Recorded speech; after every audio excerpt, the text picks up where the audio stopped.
The demon lord Kael had ruled the northern wastelands for 300 years without question.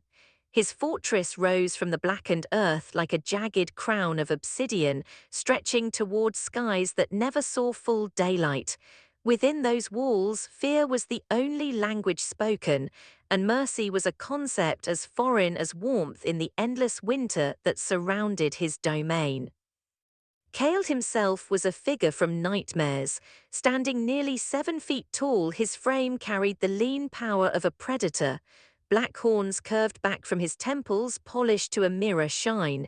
His eyes burned with an amber light that could freeze a warrior's heart mid-beat.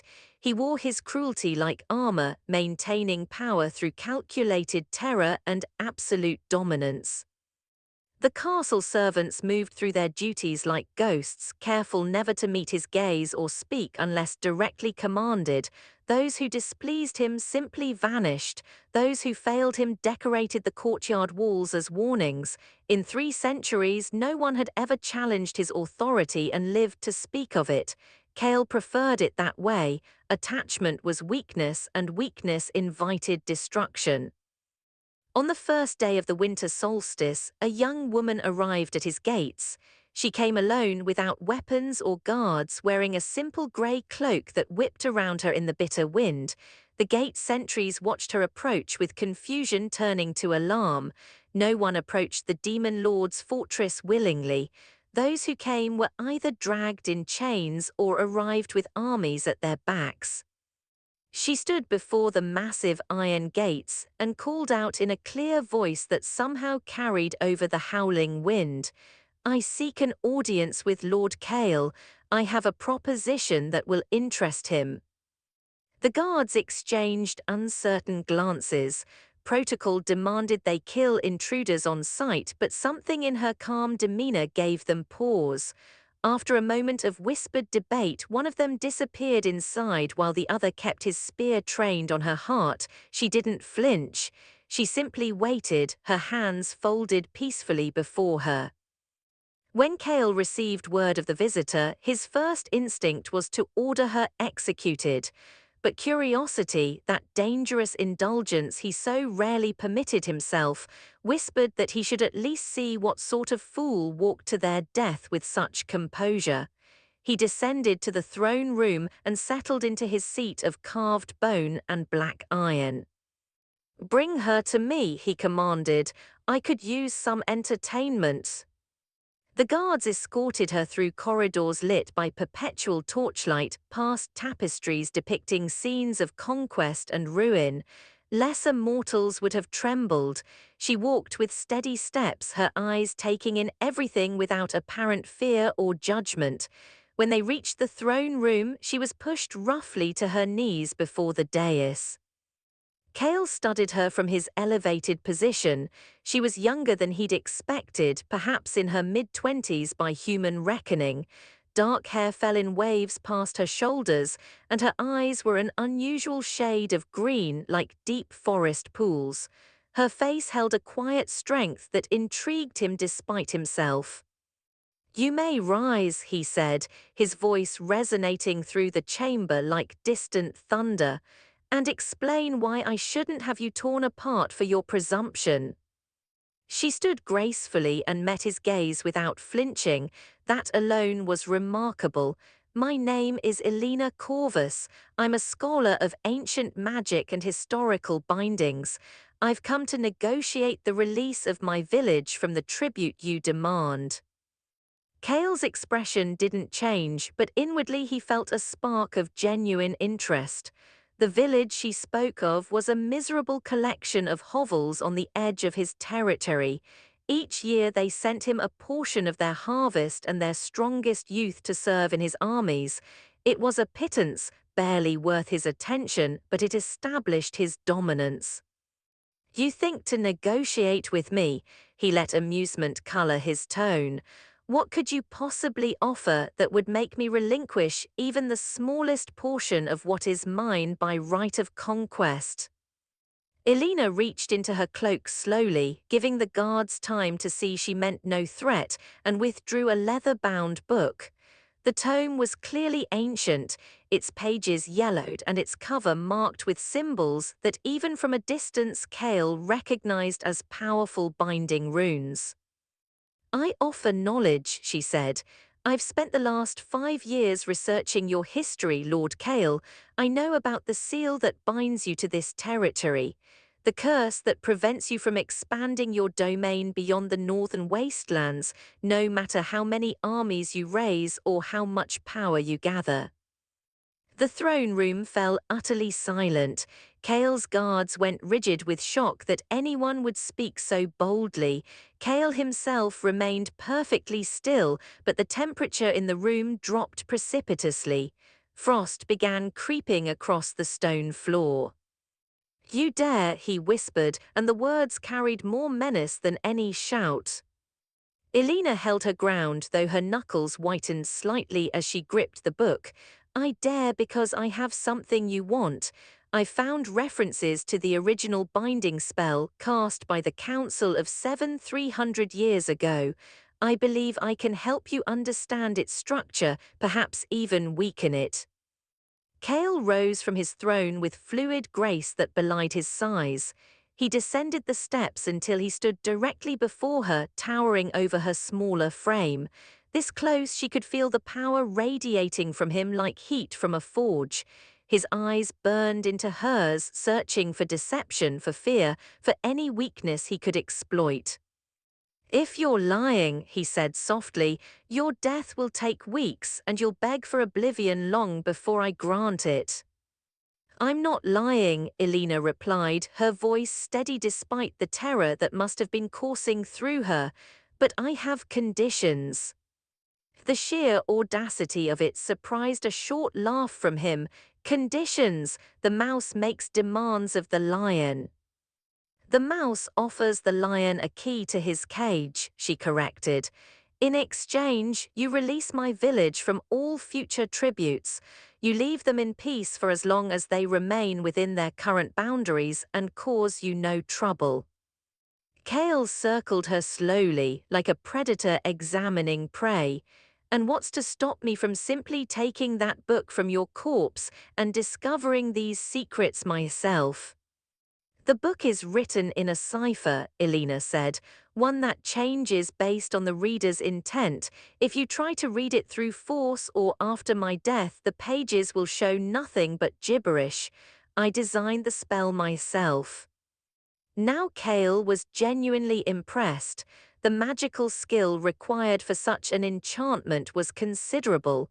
He'd assumed she was some minor hedge witch with delusions of grandeur, but she was clearly much more than that. "You've planned this carefully," he observed. "Tell me, Elena Corvus, are you not afraid? Do you not understand what I am?" She turned to keep him in view as he circled. "I'm terrified," she admitted. "But fear doesn't change what needs to be done. My village is dying. Each year we send you our strongest, our harvest, our hope. In another decade there will be nothing left, so yes, I'm afraid, but I'm also out of options." Her honesty caught him off guard. People lied to him constantly, telling him what they thought he wanted to hear. But she offered truth, raw and unvarnished. It was refreshing in a way he hadn't experienced in longer than he could remember. He stopped his circling and extended one clawed hand. "Give me the book. You'll stay here as my guest while I verify that you haven't wasted my time. If your information proves valuable, we'll discuss terms. If not, well," he smiled, showing teeth too sharp to be human, "we'll discuss that too." Elena hesitated for only a moment before placing the tome in his hand. Her fingers brushed against his, and he felt the warmth of human skin against his perpetual cold. It had been so long since he'd touched anyone without violence that the simple contact felt almost alien. "I'll need access to your library," she said, "and any records you have of the original binding. The spell structure would have required massive amounts of power. There must be documentation." Kael gestured to his captain of the guard. "Prepare quarters in the East Tower, see that she has everything she requires." He looked back at Elena. "You'll take your meals with me. I want detailed explanations of your progress." The captain bowed and motioned for Elena to follow. As she turned to go, Kael called after her. "One more thing, scholar. Attempting to leave before our business is concluded would be most unwise. The wastes beyond these walls are far less merciful than I am." "I'll keep that in mind," Elena replied, and then she was gone, escorted from the throne room by armored guards. Alone again, Kael settled back into his throne and opened the book. The pages filled with text as he focused on them, written in a precise hand. He began to read, and as he absorbed the information, a slow smile spread across his face. She hadn't exaggerated. This was genuine research, detailed and insightful. For the first time in decades, the Demon Lord felt something other than cold satisfaction or calculated rage. He felt anticipation. Whether Elena Corvus would prove to be his liberation or simply an interesting diversion remained to be seen. Either way, the monotony of his existence had just been disrupted. And disruption, he decided, was long overdue. Elena's chambers in the East Tower were surprisingly comfortable, all things considered.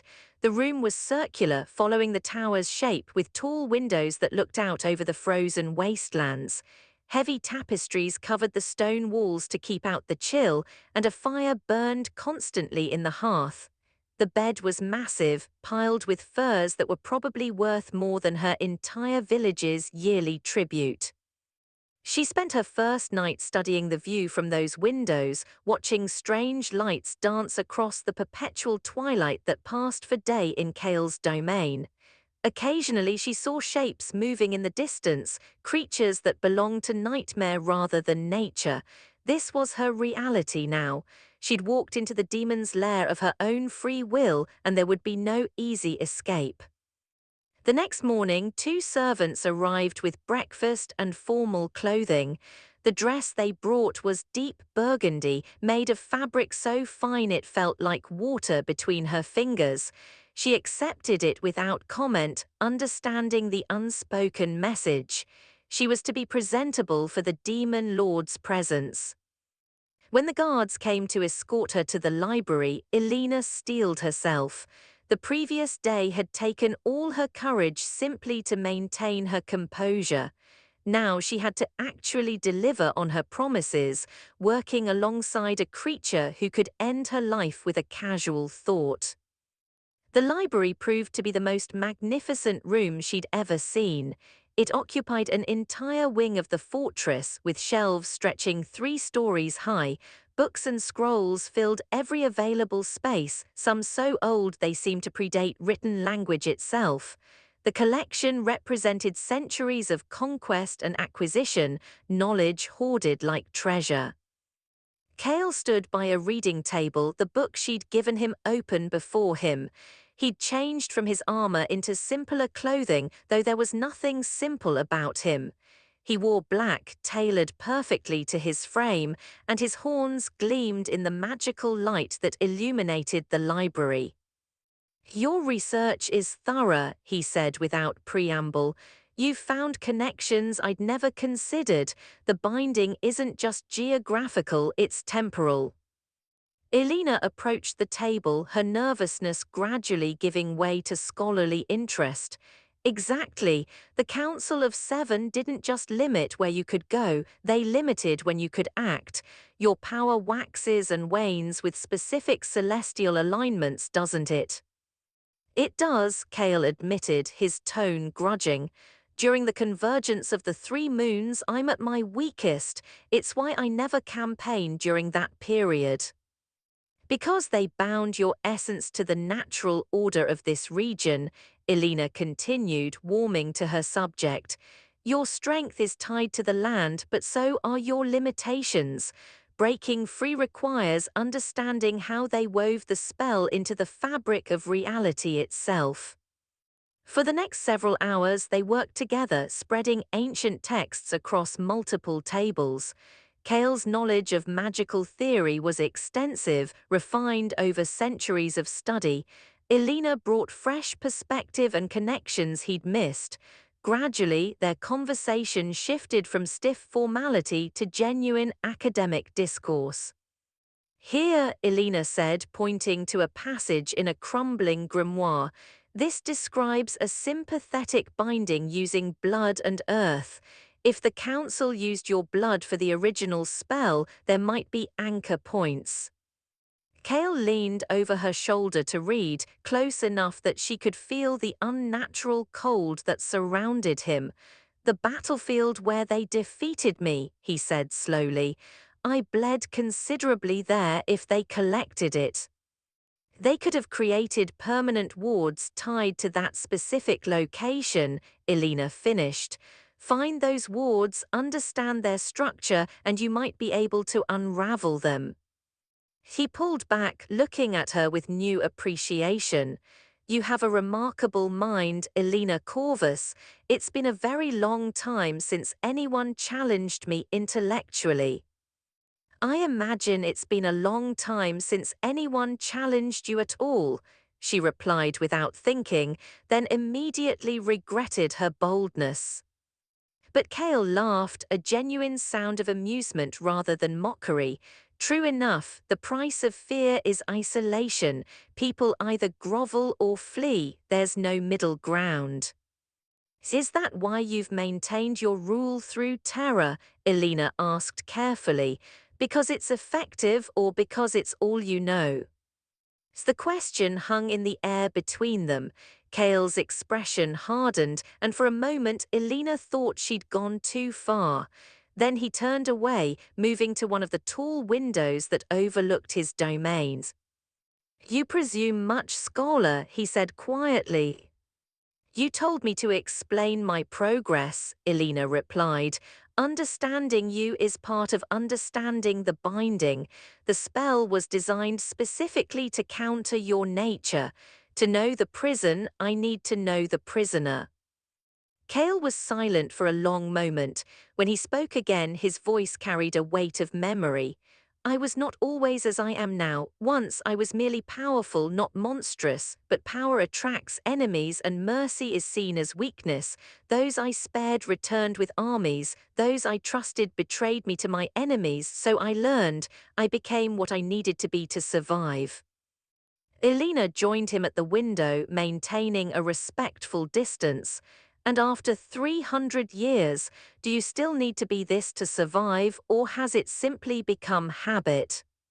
"Dangerous questions," Kael murmured. "I'm already in considerable danger," Elena pointed out. "Might as well be thorough." That earned her another slight smile. They stood together in comfortable silence, watching the strange landscape beyond the glass. Finally, Kael spoke again. "We'll continue this tomorrow. I have matters to attend to and you look exhausted." He was right. The combination of travel, fear, and intense concentration had drained her completely. Elena nodded and turned to leave, but Kael's voice stopped her. "Elena, why did you really come here?" She looked back at him, this creature of darkness and power who was beginning to seem less like a monster and more like something far more complicated. "Because someone had to," she said simply, "and I was the only one who could." Over the following weeks, a routine established itself. Elena would work in the library, often joined by Kael when his duties permitted. They would share meals in a private dining room, conversations gradually expanding beyond magical theory to philosophy, history, and the nature of power itself. Elena learned that Kael was extraordinarily well-read, with opinions on everything from poetry to military strategy. He learned that she had a dry wit and a stubborn streak that matched his own. Their debates could stretch for hours, neither willing to concede a point without thorough argument. The servants noticed the change in their master's demeanor. He was still demanding and dangerous, but the casual cruelty had diminished. He no longer struck out in anger over minor failures. The fortress itself seemed to feel the difference, as if the very stones had been holding their breath for centuries and could finally exhale. One evening, as they shared dinner, Kael asked about her life before their meeting. Elena told him about growing up in the village, discovering her magical aptitude, and traveling to distant academies to study. She spoke of her parents, long dead, and her younger brother who still worked the family farm. You gave up a promising career to return to a struggling village, Kael observed. Why? It was my home, Elena said. The people there raised me, taught me, kept me safe while I learned to control my power. How could I abandon them when they needed help? Easily, Kael replied. Most people prioritize their own advancement over communal welfare. It's the natural order. Is it, Elena challenged, or is it just the order you've experienced? Perhaps there are different ways of being, different measures of strength than the ability to destroy. Kael set down his wine glass, studying her intently. You're trying to reform me, Elena Corvus. That's far more dangerous than simply seeking my cooperation. I'm not trying to reform you, she protested. I'm just talking with you. What you do with the conversation is your choice. But they both knew it was more than that. Slowly, incrementally, Elena was holding up a mirror to Kael's existence, asking questions that challenged centuries of carefully maintained philosophy. And even more surprisingly, Kael was allowing it. One night, Elena was working late in the library when Kael appeared unexpectedly. She'd thought he was away dealing with some disturbance at the border, but there he stood in the doorway, watching her with an unreadable expression. "Can't sleep?" she asked, marking her place in the text she'd been studying. "I've been thinking about what you said," Kael admitted, moving into the room. "About the difference between surviving and existing, about whether I've maintained my nature out of necessity or habit." Elena waited, sensing this was important. "There's a village on my eastern border," Kael continued. "They've fallen behind on their tribute. My usual response would be to make an example of them, destroy enough to terrify the rest into compliance."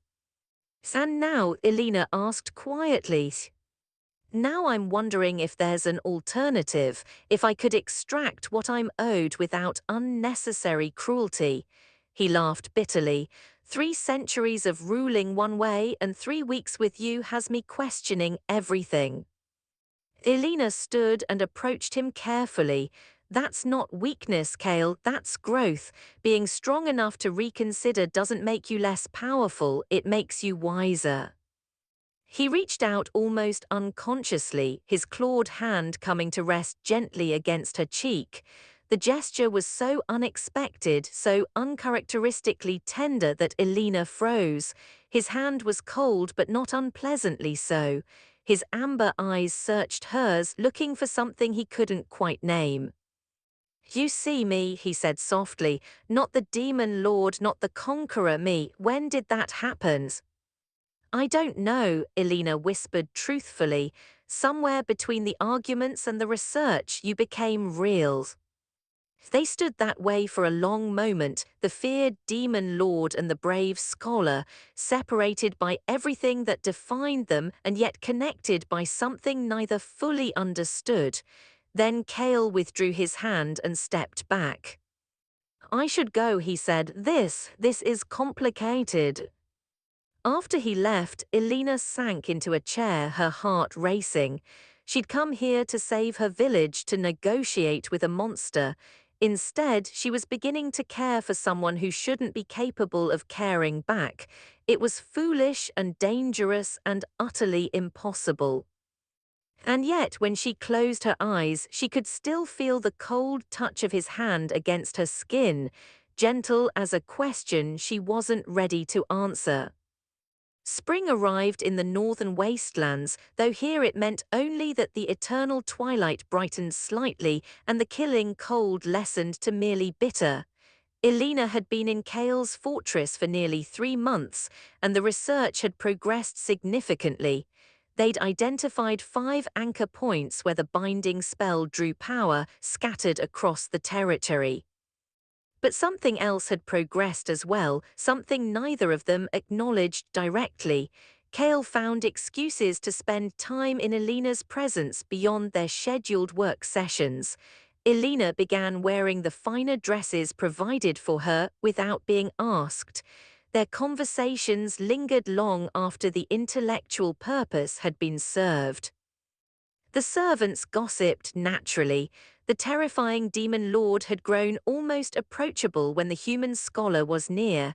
He smiled occasionally, a sight some of the older staff claimed they'd never witnessed in their decades of service. The fortress felt different, as if light had found its way into corners that had been dark for far too long.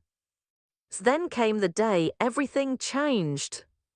Elena was in the library when one of Kael's commanders burst in, his expression urgent.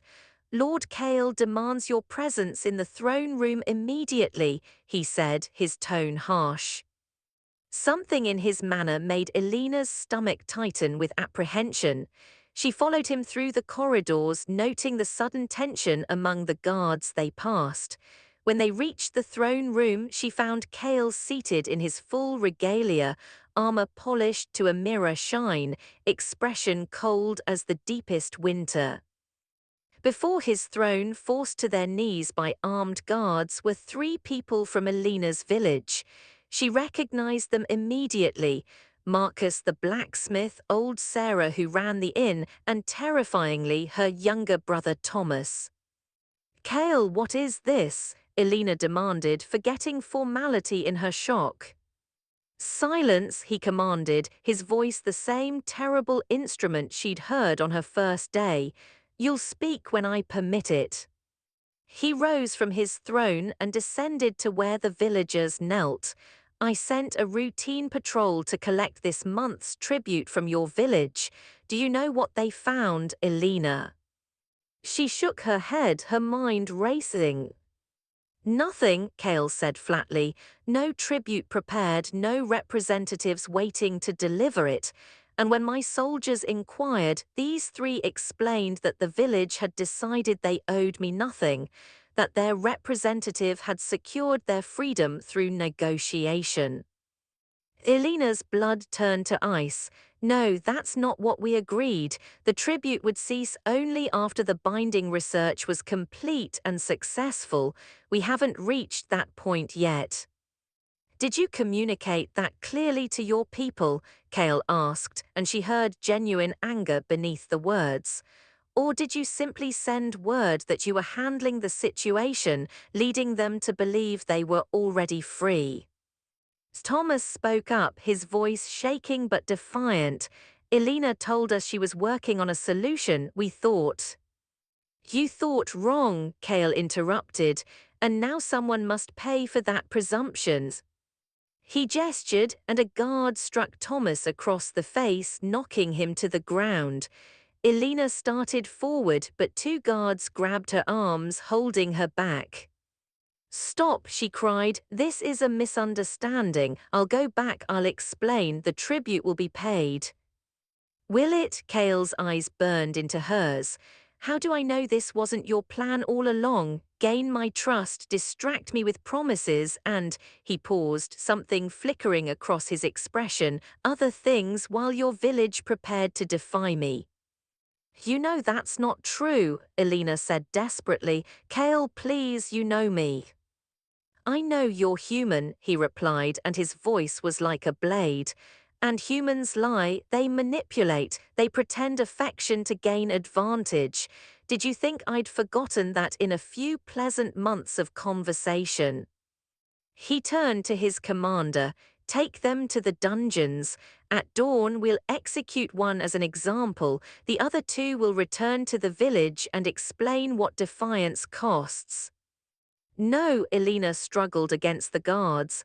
"Kael, don't do this. Please, take me instead. Punish me if someone must be punished." Kael approached her slowly, his expression unreadable. When he spoke, his voice was low, meant only for her ears. Do you understand what you've done? I've been lenient with you, and my enemies have noticed. They're already questioning whether I've gone soft. If I show weakness now, I'll have rebellions across every border. So this is about pride, Elena shot back, her fear transmuting to anger, about maintaining your reputation as a monster. This is about survival, Kael snapped. Mine, yours, and everyone in this fortress. The moment I appear weak, we all die. He stepped back, his voice rising to fill the chamber. You'll watch the execution at dawn, Elena Corvus.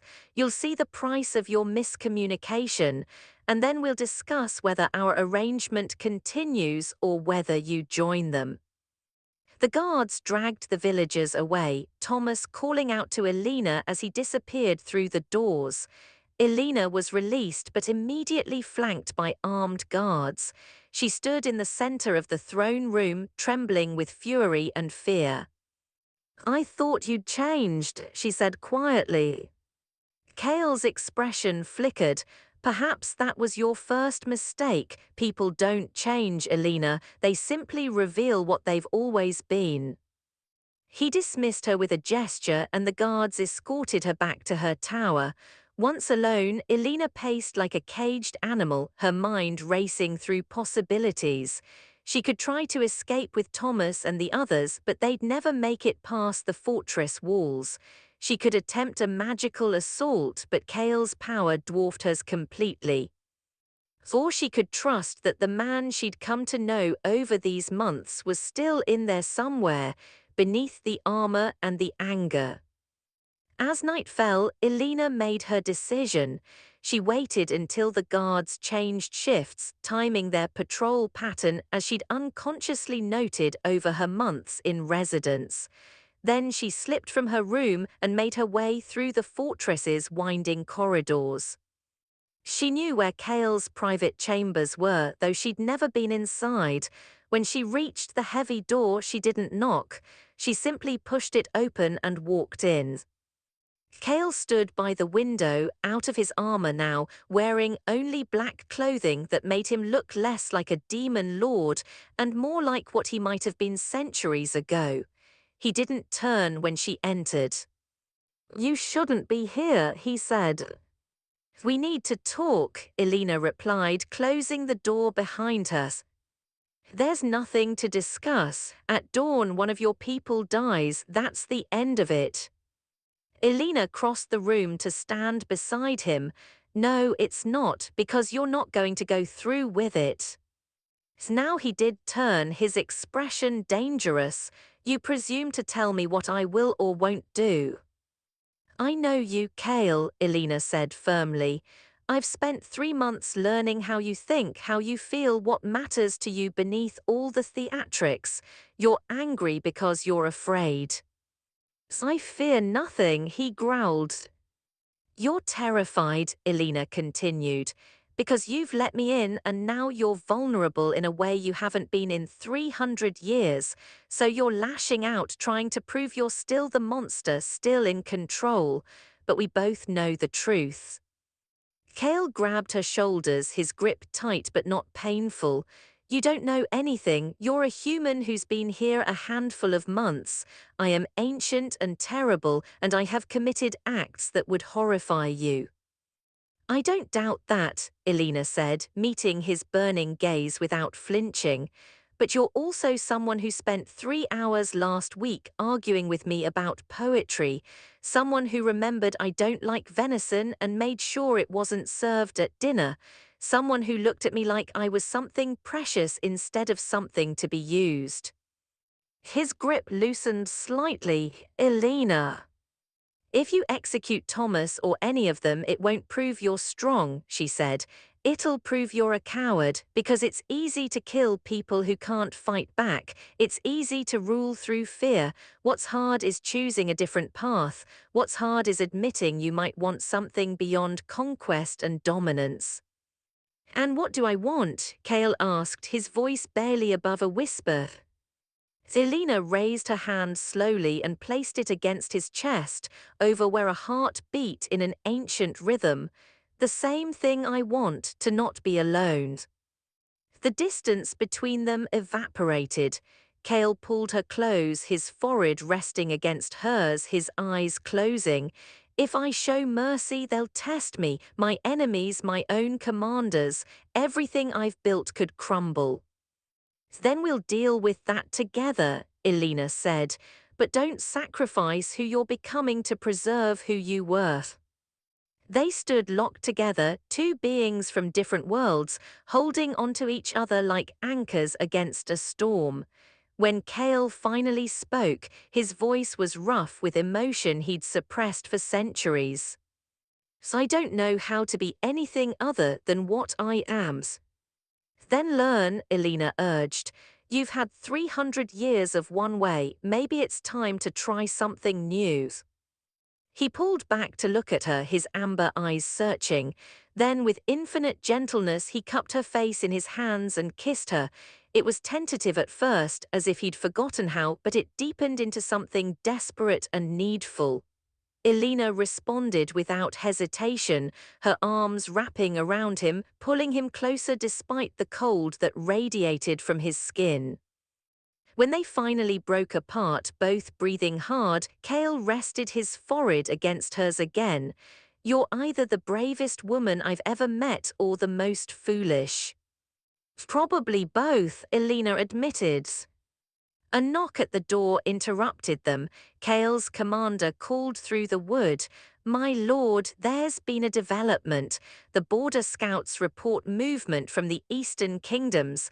It appears they've learned of the situation with the village. Kael's expression hardened. I knew it, they're testing my resolve. He moved to the door, opening it to face his commander. Gather the war council, we meet in 1 hour. Then he paused and added, and release the prisoners. Send them back to their village with a message. The tribute is suspended for 6 months while I deal with more pressing matters. After that, we'll renegotiate terms. The commander's eyes widened. My lord, if you show mercy now. I'm not showing mercy, Kael interrupted coldly.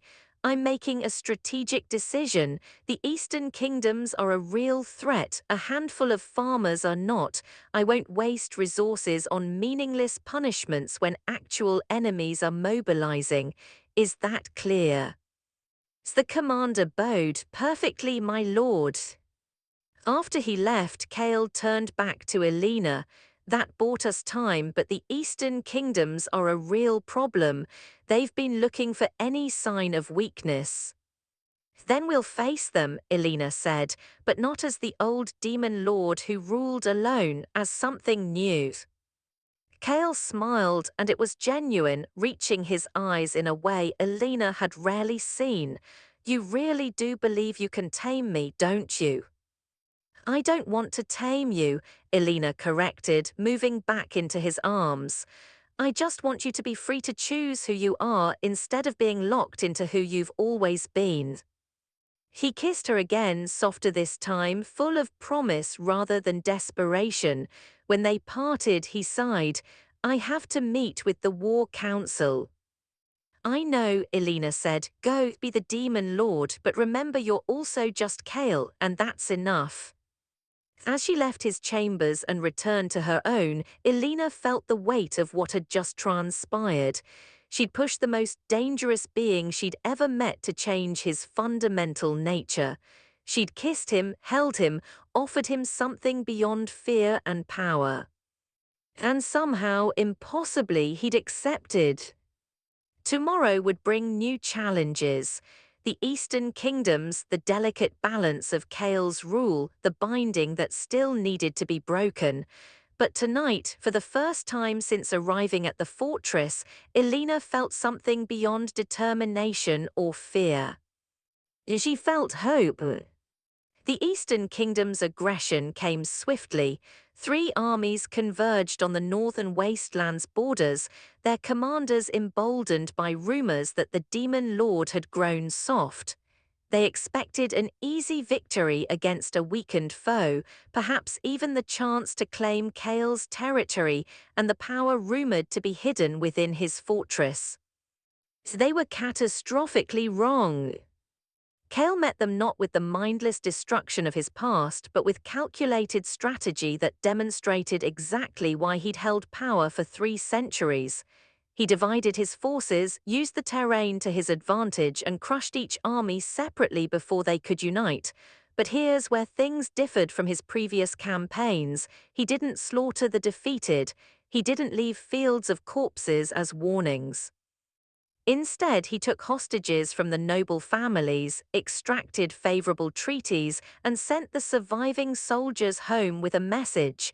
The demon lord was still powerful, still dangerous, but no longer needlessly cruel. Cross him and face destruction.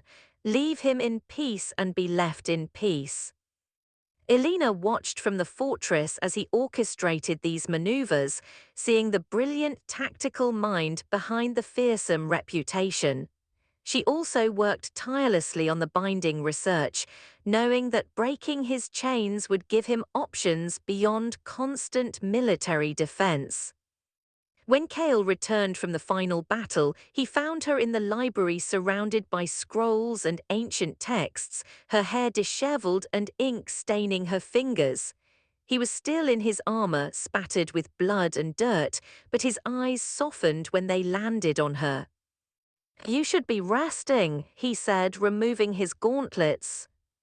"I'm close to something," Elena replied, gesturing excitedly at the documents spread before her. The anchor points we identified, they're not just geographical, they're connected to specific bloodlines. The descendants of the Council of Seven maintain the binding through their very existence. Kael moved to stand behind her, reading over her shoulder. If that's true, then killing them would break the spells. "No," Elena said firmly, "we're not doing that, but if we could convince them to voluntarily release their hold, or if we could find a way to sever the connection without harming them." "You want to free me without creating new enemies," Kael observed. "That's a challenging proposition." "Since when have we shied away from challenges?"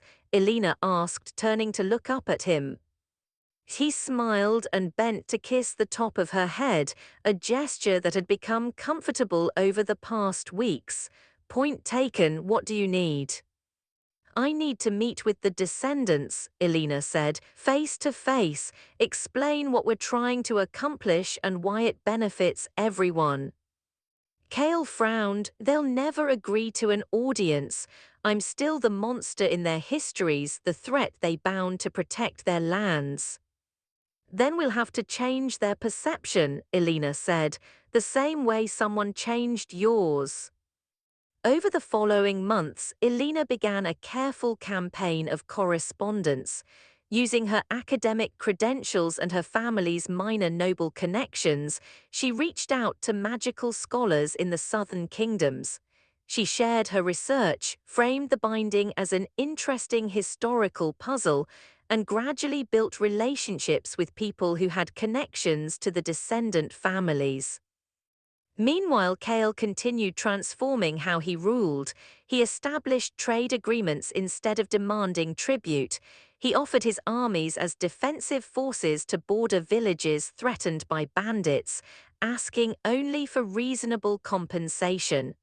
Word began to spread that the northern wastelands, while still dangerous, were no longer a source of unprovoked aggression. His own people noticed the changes most of all. The fortress servants no longer lived in constant terror. Kael began holding audiences where common people could petition for aid or justice. He was still stern, still commanded absolute respect, but the casual cruelty had vanished entirely. One evening, as Elena and Kael shared dinner in his private chambers, a nightly ritual now, he asked the question that had been building between them. "What happens when the binding breaks?" he said quietly. "When I'm free to leave this territory to go anywhere, what then?" Elena set down her wine glass, meeting his gaze. What do you want to happen? I don't know, Kael admitted. For 300 years I've been focused solely on breaking free. I never thought beyond that moment, never considered what I'd do with freedom once I had it. You could conquer, Elena suggested. Reclaim everything you lost, build the empire you always wanted. I could, Kael agreed, but the thought holds less appeal than it once did. Conquest is empty, an endless cycle of destruction and consolidation, always needing more, never satisfied. Elena reached across the table to take his hand. His skin was no longer uncomfortably cold to her. She'd grown accustomed to his touch, craved it even. Then what would satisfy you? Kael's thumb traced patterns on her palm. This, he said simply, conversations that challenge me, work that matters, someone who sees me as something beyond a weapon or a monster. He paused, vulnerable in a way that would have been unthinkable months ago. You. I'm not going anywhere, Elena assured him. Aren't you? Kael challenged gently. Your village is safe. I've released them from tribute, even provided aid when their harvest was poor. Your family is protected. You've accomplished everything you came here to do. What reason do you have to stay in this cold fortress with a demon? Elena stood and moved around the table to him. Kael pushed back his chair and pulled her into his lap, his arms wrapping around her waist. She cupped his face in her hands, forcing him to meet her eyes. I stay because I choose to, she said firmly. Not out of obligation or fear, but because somehow, impossibly, I've fallen in love with you. The you that argues with me about philosophy and remembers how I take my tea and tries so hard to be better than what the world made you. Elena, he breathed, and then he was kissing her with an intensity that spoke of centuries of loneliness finally breaking. She responded with equal fervor, her fingers threading through his dark hair, careful of his horns. When they finally broke apart, both breathing hard, Kael rested his forehead against hers. I love you, he said, the words clearly unpracticed but deeply felt. I didn't think I was capable of it anymore, but you've awakened things in me I thought were long dead. You were never dead, Elena murmured, just sleeping, waiting for a reason to wake up. They spent that night together, not as demon lord and scholar, but as Kael and Elena, two souls who'd found unexpected solace in each other. As dawn broke over the wastelands, painting the perpetual twilight with shades of pink and gold, they lay tangled together, speaking quietly of futures that had once seemed impossible. 3 months later, Elena's careful diplomacy bore fruit. Two of the descendant families agreed to meet, their curiosity overcoming their ancestral fear. The meeting was held in neutral territory, a scholarly monastery known for its neutrality in political matters. Elena went as the primary negotiator, but Kael accompanied her, his presence a calculated risk. If they were ever going to change perceptions, people needed to see what he'd become rather than what he'd been. The descendants were 3 women and 2 men, all carrying magical ability inherited from their powerful ancestors. They arrived expecting a monster and found instead a tall, imposing figure who spoke with intelligence and restraint. Kael let Elena lead the discussion, supporting her points with historical context and surprising willingness to compromise. The binding has held for 3 centuries, Lady Meredith, eldest of the descendants, observed. Why should we release it now? Because it's no longer necessary, Elena argued. Lord Kael is not the threat your ancestors faced. He's evolved beyond that, and maintaining the binding costs you as well. Your families have experienced reduced magical ability with each generation as power bleeds away to maintain the spell. That caught their attention. Elena presented research showing how the binding had affected the descendant bloodlines, weakening them over time. Breaking it wouldn't just free Kael, it would restore their family's full magical potential. Even if we believe he's changed, one of the younger descendants challenged, what stops him from reverting once he's free? What guarantee do we have? Kael spoke then, his voice carrying the weight of hard-won wisdom. None, he said bluntly. I could give you oaths and promises, but they're just words. You'll have to decide whether you believe people can change, whether 300 years of imprisonment is sufficient punishment for crimes committed in a different age. He paused, then continued more quietly. I was terrible once, I won't deny that or make excuses for it, but I've learned that power without purpose is just destruction, and destruction, while easy, is ultimately meaningless. I'd rather build something that lasts than rule over ashes.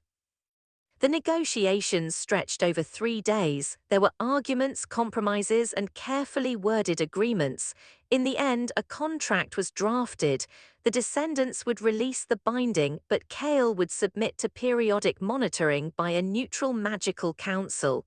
Any return to unprovoked aggression would result in a new binding, one even more restrictive than the original. Kael agreed without hesitations. The ritual to break the binding took place during the convergence of the 3 moons, when Kael's power was at its lowest ebb. The descendants gathered at the original battlefield, now overgrown with wild grass and dotted with ancient monuments. Elena stood beside Kael as the spell was dismantled, piece by piece, thread by thread. As the final components unraveled, Kael gasped. Elena grabbed his hand, steadying him as power rushed through him, no longer dampened or constrained. His eyes blazed with amber light, and for a moment he seemed almost otherworldly, a being of pure magical force. Then he took a breath, and the power settled into him, controlled and directed rather than raging wild. He turned to Elena, and she saw tears tracking down his face, the first time she'd ever seen him cry. I'm free, he whispered, wonder and disbelief mingling in his voice. After 300 years, I'm actually free. Elena threw her arms around him, and he lifted her off her feet, spinning her around as laughter, genuine, joyful laughter, burst from him. The descendants watched with varying expressions of amazement and lingering wariness, but none moved to stop him. That night back at the fortress, Kael stood at the same window where Elena had first challenged him months ago. She joined him there, wrapped in one of his cloaks against the cold. You could go anywhere now, she observed, see places you've been barred from for centuries, reclaim old territories. I could, Kael agreed. He turned to face her fully. But I find I'd rather stay here, perhaps make this place into something other than a fortress of fear, a center of learning maybe, a place where beings of all kinds could study and exchange knowledge. Selena's eyes lit up, a magical academy. With the finest library in the known world, Kael added, warming to the idea, and a certain brilliant scholar as its headmaster. Co-headmaster, Elena corrected, poking him in the chest. I'm not running it alone. He caught her hand and brought it to his lips. Co-headmaster then, partners in this as in everything else. Is that a proposal, Demon Lord? Elena asked teasingly. Would you accept if it were? Kael countered. Elena pretended to consider. That depends. Are you proposing as the Demon Lord Kael, feared scourge of the northern wastelands, or as Kael, the man who argues with me about poetry and tries to sneak extra desserts when he thinks I'm not looking? Definitely the second one, Kael said, smiling. The first one is much too dignified for sneaking desserts. Then yes, Elena said softly, yes, I would accept. He kissed her then, gentle and reverent, as if she was something infinitely precious. When they parted, he murmured against her lips, "You know, when you walked through my gates all those months ago, I thought you were either brave or foolish." And now, Elena asked. "Now I think you're both," Kael said, "and also the best thing that's ever happened to me. You tamed the untamable Elena Corvus, not through force or magic, but simply by believing I could be something more than I was." "I didn't tame you," Elena corrected, as she had so many times before. "I just helped you tame yourself." Years passed. The fortress transformed into exactly what Kael had envisioned, a renowned academy where magical theory and practice were studied by beings from across the known world. The northern wastelands, while still harsh, became a destination rather than a place to avoid. Kael and Elena ruled together not through fear but through earned respect and genuine wisdom. They were not without challenges. Old enemies still tested their borders, and skeptics questioned whether a demon could truly change. But they faced everything together, partners in the truest sense. On their 5th anniversary, Elena found Kael in what had once been his throne room. It was a classroom now, filled with desks and educational materials. He stood by the window, looking out over lands that had once seemed like a prison. "Having second thoughts?" she asked, slipping her hand into his. "Never," Kael replied, squeezing gently. "I was just thinking about how strange fate is. For 3 centuries, I focused on breaking free from this place. And now that I could leave anytime, I can't imagine wanting to be anywhere else." "That's because it's not about the place," Elena said wisely. "It's about what you've built here, who you've become." Kael pulled her close, his chin resting on top of her head as they looked out together. "Who we've become," he corrected. "I couldn't have done this alone." "Of course not," Elena teased. "You needed someone to point out when you were being needlessly dramatic." He laughed, the sound still bringing joy to servants who remembered the cold silence that once permeated these halls. "True enough, though I maintain that dramatic entrances have their place." "Only on special occasions," Elena conceded. They stood together in comfortable silence, watching the sun set over their domain. In the courtyard below, students of various species practiced magic under the guidance of skilled instructors.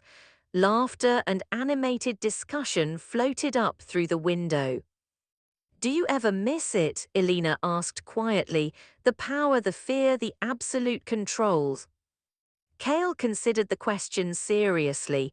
Sometimes, he admitted, there was a simplicity to it, but it was also empty. This, he gestured to the academy, the students, the life they'd built, this is real, messy and complicated and infinitely more valuable than all the power in the world.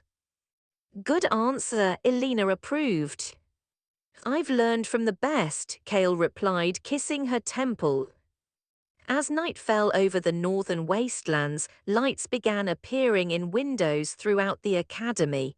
Students settled in for evening studies, teachers prepared tomorrow's lessons, and in what had once been a fortress of darkness, warmth, and life flourished. The demon lord Kael had been feared for 300 years. He had conquered and destroyed, built an empire of terror through sheer force of will. And then a brave scholar had walked through his gates and asked him questions no one had dared ask before. She had seen past the monster to the person beneath and believed that person could be something more. She hadn't tamed him, she had freed him, not from the magical binding that held his body, but from the prison of his own making that had held his heart. And in freeing him, she had found her own freedom. Together, they had proven that even the most untamable could choose to change, that love could flourish in the unlikeliest places, and that sometimes the greatest power wasn't the ability to destroy, but the courage to build something new. Their love story became legend, told and retold across generations. The demon who learned to love, the scholar who saw past the darkness, and the proof that redemption is always possible for those brave enough to reach for it. In the northern wastelands, where eternal winter once reigned, spring had finally come.